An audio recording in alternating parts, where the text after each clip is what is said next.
तेलंगाना के नायब वज़ीर आला भट्टी विक्रमार्का मल्लू ने पार्लिमानी इंतखाबात में कांग्रेस के 12 से 14 सीटों पर कामयाबी हासिल करने का यकीन जाहिर किया है।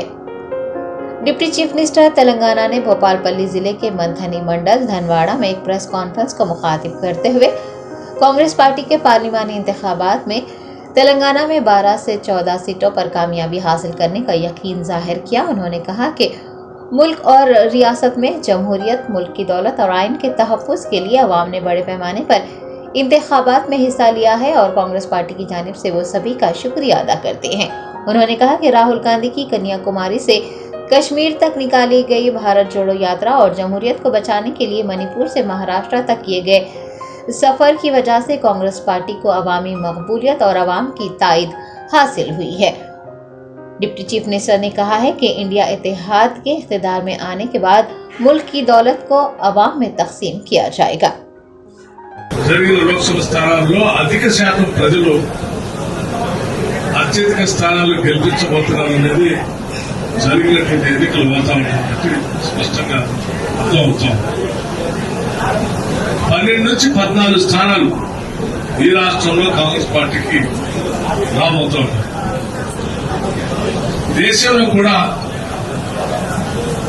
రాహుల్ గాంధీ గారు చేసినటువంటి కన్యాకుమారి నుంచి కాశ్మీర్ వరకు చేసినటువంటి పాదయాత్ర, మణిపూర్ నుంచి మహారాష్ట్ర వరకు చేసినటువంటి బస్సు యాత్ర,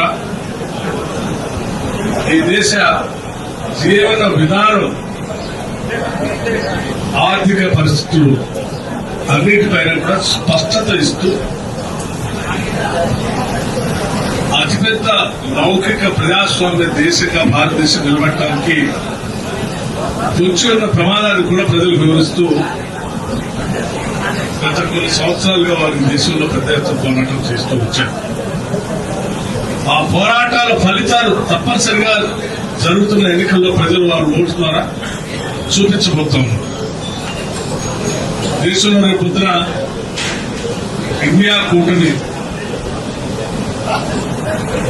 ప్రభుత్వాన్ని ఏర్పాటు చేయబోతాం. ఇండియా కూటమి ద్వారా ఈ దేశంలో ఉన్నటువంటి సంపదను ప్రజలకు పంచే కార్యక్రమాలు కూడా రాబోయే ప్రభుత్వం చేపడుతుందని చెప్పి చాలా స్పష్టంగా కొన్ని గ్యారంటీ ద్వారా వారు ప్రకటన కూడా చేసింది. మనందరికీ తెలిసింది, ఈరోజు దేశంలో